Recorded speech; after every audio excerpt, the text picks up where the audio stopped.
What is up, my friends? So let's talk about American Horror Story double feature.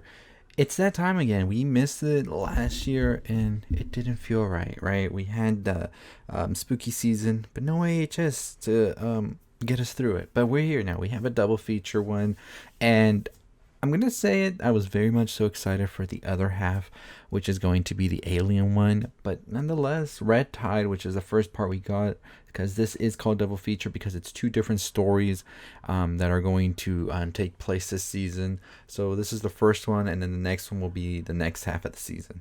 And so the next one's actually going to be based on aliens as well, the 50s, and it looks like present time as well. But this first one basically deals with a family, and the dad is a writer, and they move out into Cape Cod in order to get his pilot done and everything. And he's having sort of writer's block. And I think anybody who is in any creative field of that knows that, yeah, writer's block can be a bitch. So he's dealing with all of this. One night he actually goes into town to have a dinner, all of that, which was kind of odd. He did this after previously, a couple of days prior, his wife and his daughter had actually been followed and chased by some weird looking creature person. And then we actually find out these weird creature people are all around this town. But nonetheless, let's get back to that night out he had that forever changed the pace of his life.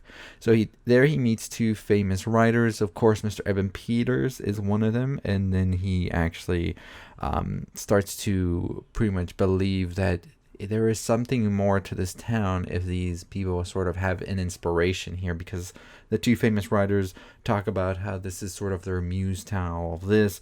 Turns out it actually is. And so what happens next is the weird looking creature people that attacked and chased his wife and his daughter prior actually end up crashing through the home and trying to attack them. He ends up killing one of them, and then he sort of goes back and tries to find out what exactly they meant by this is a muse like town, all of this. To which Evan Peters tells him that there are these drugs that they take that actually help with the writer's block and actually get them to pretty much write like their heart out, basically. And so the dad actually ends up taking one, and he is flying through the pilot, even going to finish a season at this point. And he's pretty much like on a roll. The wife suspects he's on drugs or something, and then all chaos ensues when he actually starts to feel a little weird because he's having some craving for something, but he doesn't like how food tastes anymore, and he finds that this craving is for blood. And so we're starting to put two and two together, because prior to this we also see the other writer here is actually feasting on babies, which was something pretty sick, honestly. So I think that I saw where Ryan Murphy got his inspiration, especially last year with a lot of conspiracies floating around. But more of that we'll talk once we actually get to finish this whole season and we can really dive in and look back at everything that we saw. But nonetheless, the dad realizes this. He starts to eat raw meat and all of that, but it doesn't really satisfy the hunger. He wants to really finish this pilot and then just quit. But ultimately, after he hears about getting a Netflix deal and all of that, due to the first pilot he wrote, he gets hooked on them and starts taking them. The two other writers tell the dad that, you're going to have to fulfill that hunger, and it's not just going to be with raw meat. It has to be something like a human and all of that. And so they take him, teach him the ways of doing all of this, and he actually has to end up getting some fangs done on him so he can suck blood easier, which is done by the doctor dentist that there is in town, which is played by Billy Lord. And the transformation is basically complete at this point. The dad is full on vampire, whatever you want to call them. But what's happening also under all of this is that the child he has, she is pretty much like trying to become this top violinist, and she's not really succeeding at that, but she does see the dad at a point take the drugs, and so she also ultimately does take the drug as well. And we start to see the same mood swings that the dad had in the sort of manic episodes he had as well happening with the kid. And then ultimately, by the next day, we see the kid in the finale of the final episode is drinking the blood of a small animal as the mom looks horrified. So that's pretty much where our episode ended. I think we have 3 more episodes of this first part before we get to the Roswell part of this whole series. And so I think that this was really good. I thought the first two episodes were good. I think usually I was I don't know if American Horror Stories just like pulled down my expectations because some of those episodes were a little but this episode, well, the first two episodes of this season, I think started off strong. The story's pretty interesting, and I think it's definitely something refreshing as well to see an American Horror Story. So I'm there for it. I'm here. Cannot wait to see how this story will ultimately be resolved. I think that all of the actors in here are playing great. Macaulay Culkin's in this. Sarah Paulson. Sarah Paulson plays a very interesting character as well, I will say, and definitely did not recognize her at first. It took me a bit, but then finally did, and I really enjoyed that. So I think what we're seeing here right now is just that these vampire creatures that are like wreaking havoc, as they explain, are people who actually took the pill but don't have that much creativity in them to become sort of like great writers and control the urge to eat.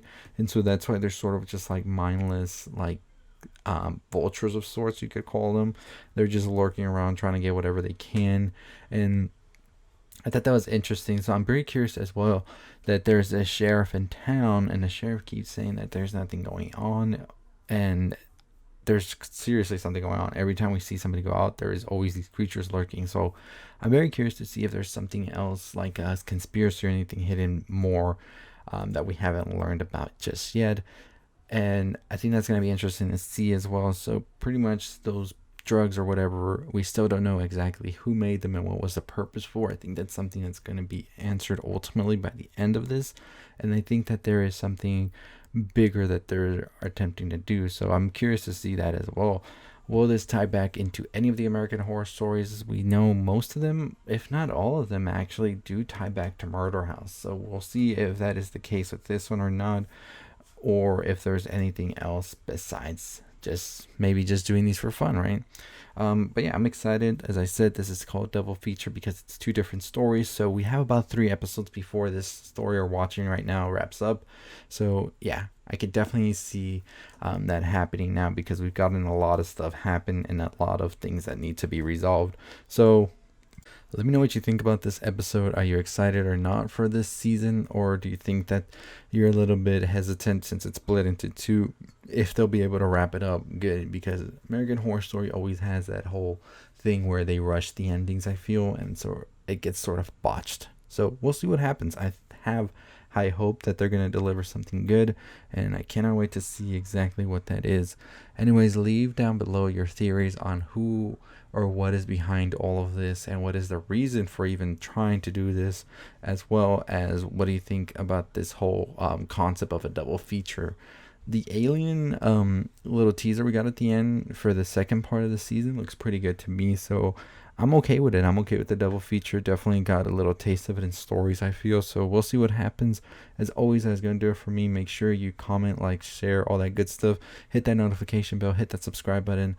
I'll see all of you next time. I'll break down every episode. So every Wednesday, tune in here. So I'll see all of you next time. Stay safe. Stay positive.